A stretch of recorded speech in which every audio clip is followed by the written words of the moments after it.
Hey everybody, Josh Sigurdson of World Alternative Media here, and I'm here in Tucson, Arizona with the one and only Lynn Ulbricht, who, of course, many of you might know as a mother of Ross Ulbricht, who's been serving, I shouldn't say serving, he's been forced in a cell for years and facing basically the rest of his life in prison for a nonviolent crime. And even, I don't even know if there's a crime in there anymore. He had a free market website that people were able to use, and, you know, people, one person might say someone abused it, someone abused the market this way or that way.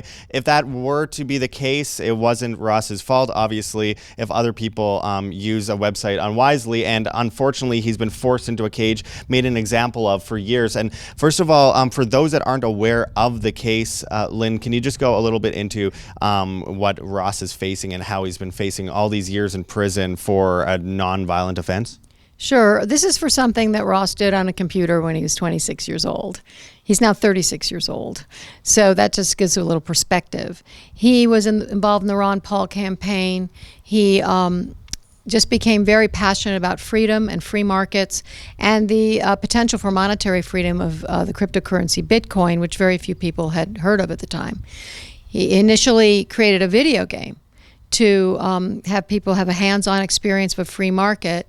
That didn't fly, and he turned to the internet and created, along with help from a programmer friend, because he's not a programmer, Silk Road website, which was online.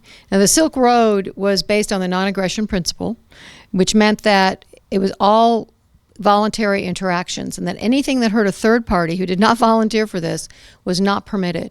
So that means that, for example, child pornography and anything related to pedophilia was prohibited and kicked off, and they monitored this.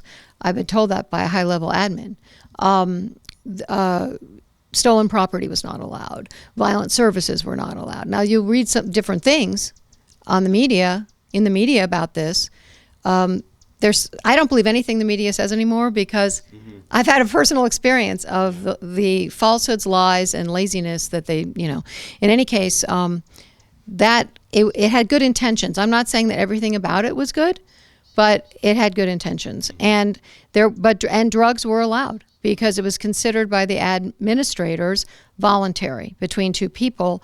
Mostly user amounts of cannabis was what was exchanged on the Silk Road. I've always considered him a victim of the drug war and massive surveillance system that the United States obviously is one of the leaders in. This idea of first surveillance, second regulations, taxes, and then third, this ridiculous, antiquated system of taking people down for victimless crimes, like having a certain amount of cannabis on them and stuff like that, ruining so many people's lives have been ruined. And you'll see like pedophiles go into prison and leave, while people with minor drug crimes are spending their life in prison, completely ruining their lives. It's there to protect you. Well, is it really there to protect you if you're spending your life in prison? Your life is ruined. Obviously, for those wondering, there is a petition linked below to help free Ross and help get his sentence commuted. And obviously, you can go to freeross.org as well if you're interested. But Lynn, let's talk about the craziness of the last, I guess 8 months or so. People in prison have been facing the COVID lockdowns more than pretty much anyone outside of prison. As annoying as it might be for many of you outside of prison, imagine what it would be like in prison. Can you just go a little bit into what Ross has had to face in prison with the COVID lockdowns? Sure. And, the prisons came under a lot of criticism because of people being crammed together and having COVID, actually being a petri dish for COVID, essentially. And a lot of people, including violent people, have been released because of COVID, so that they wouldn't get COVID. What has been the general policy, at least where Ross is to keep everyone in there locked down 22 hours a day. He's been in a cage 22 hours a day. He gets to come out for 2 hours to shower, make some calls. When the riots happened, they did a blanket policy of 24 hours a day, and that was several weeks as well. This is a cruel and unusual punishment. This is a terrible thing. And now Ross is handling it. He's very strong emotionally and mentally. He's using his time constructively, but it's hard. It's very hard and very challenging. I'm pretty amazed at how well he's doing with it. because he's intent on staying healthy, but it's rough. It really is. Right, and if for anyone that spent 1, 2, 3 days in prison, anything like that, you probably know it's torture. It's you're staring at a wall most of the day. You just have the thoughts in your head. You might have a book here and there, but it's torture. And so for those that are saying, why would we ask the government to sign the petition or whatever it might be, or like we're signing a petition asking the government to free someone?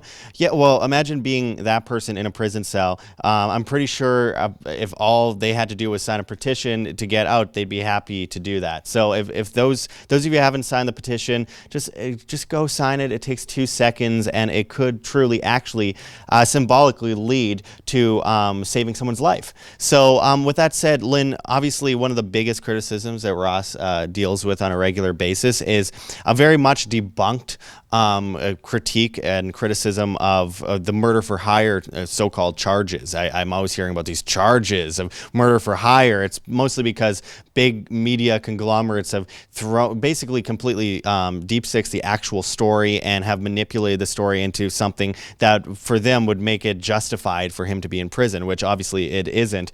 Can you go into just debunk it for us, squash it once and for all, these people that claim that there's he was trying to get people killed with Bitcoin and all this kind of stuff, because obviously it's been so dramatized by the media.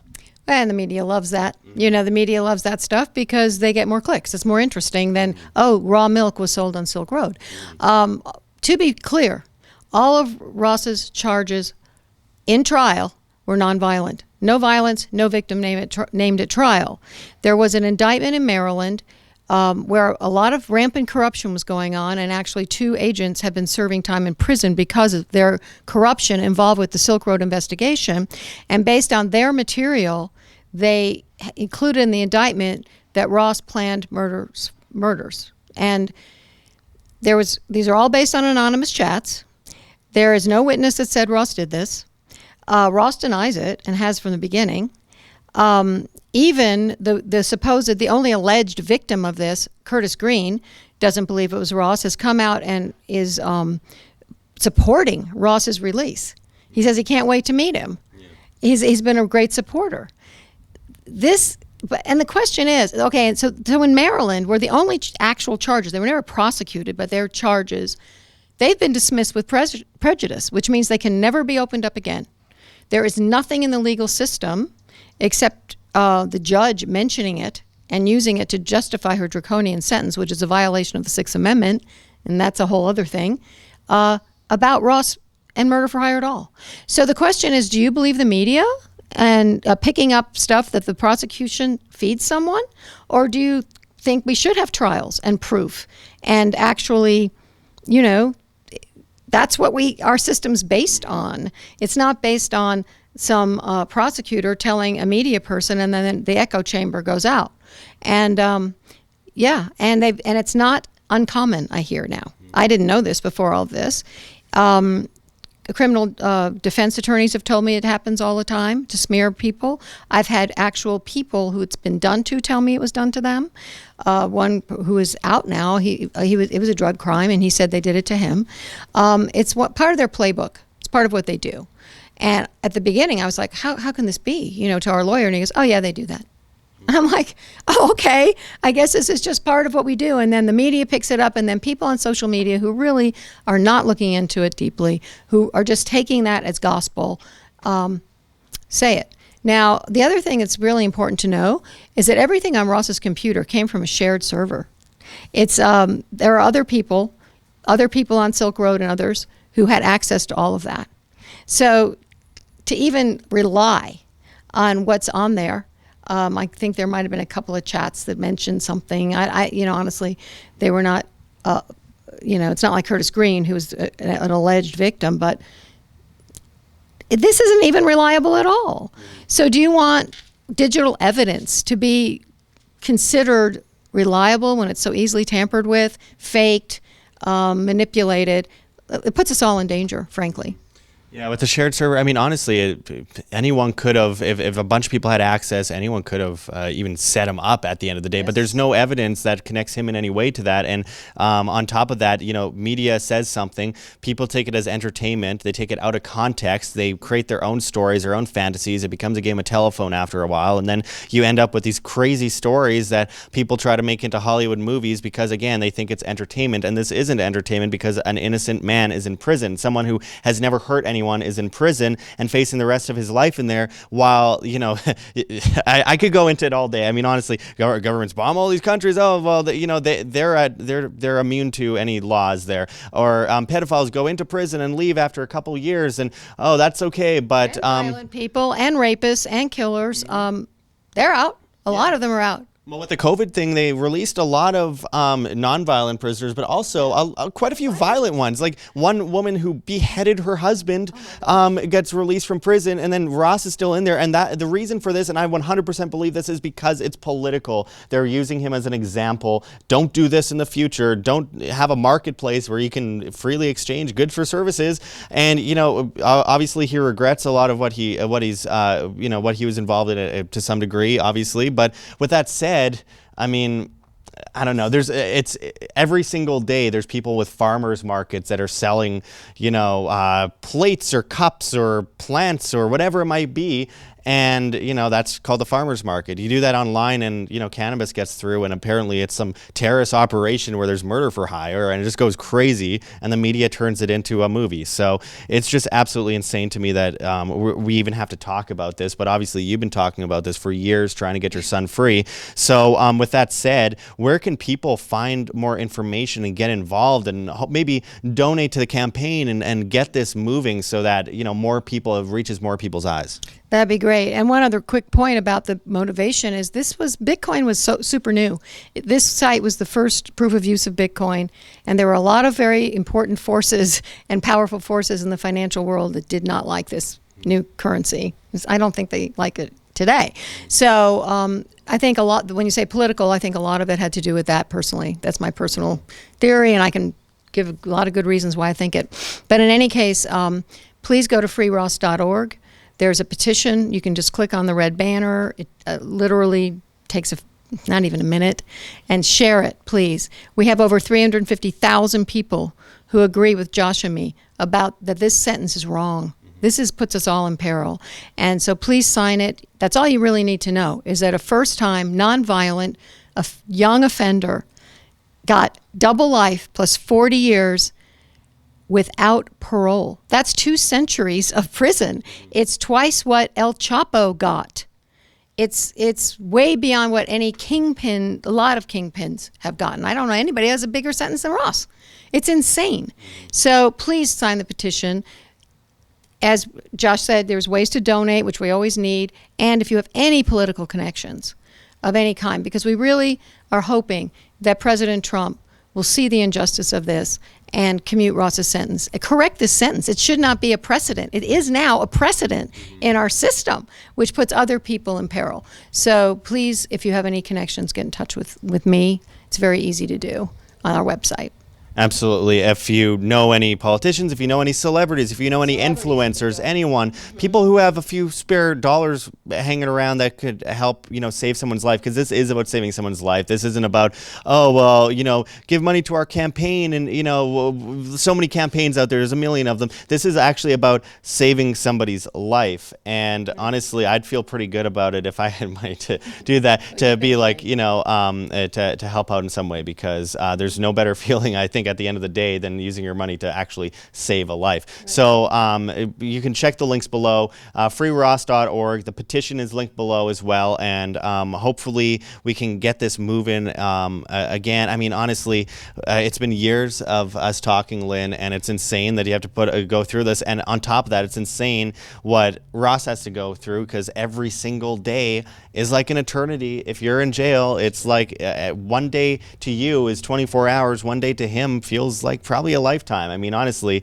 how do you pass time in prison if you're, especially with the COVID stuff, locked in a cell all day and not able to do anything? So I just really hope that there's a lot of people out there I know with compassion and would be happy to help. So make sure to check those links below. And I really appreciate all the work that you do, Lynn, because I've never seen anyone work so hard to try and, you know, save their son from obvious injustice. So thank you so much. Thank you, Josh, for everything you've done and all your support and friendship. I really appreciate it.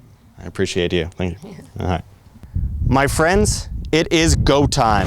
We are completely demonetized on YouTube, and we depend on the viewer to stay alive and spread the message of freedom and truth. So check those links below. GoFundMe, Patreon, Subscribestar, anything you guys could do to help keep independent media alive helps enormously in helping spread this message to the masses. So make sure to check those links. Donate to our Bitcoin address on the screen or below. We really appreciate anything you could do to keep us alive. You could check those links below for CoinTree as well, where you can find other cryptocurrencies that you can donate and keep WAM alive. Find us on flote.app, flote.app, as well as BitChute and LBRY and Minds. We're on all the other platforms. We are leaving YouTube soon, so make sure to find us at those sites, because it's the only way we can keep talking to you, the masses, the great people that actually care about the future of free humanity. Also, join our new newsletter at www.iambanned.com.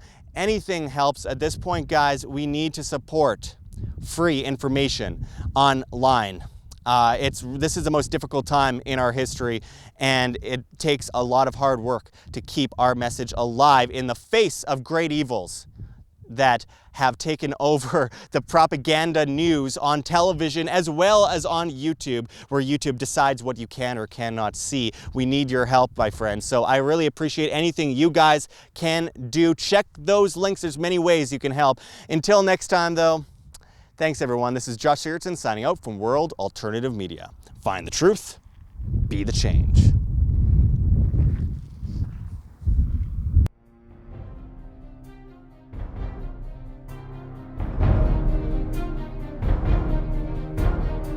I'm sure you have already changed people's minds in your young age because you're involved, and I like that.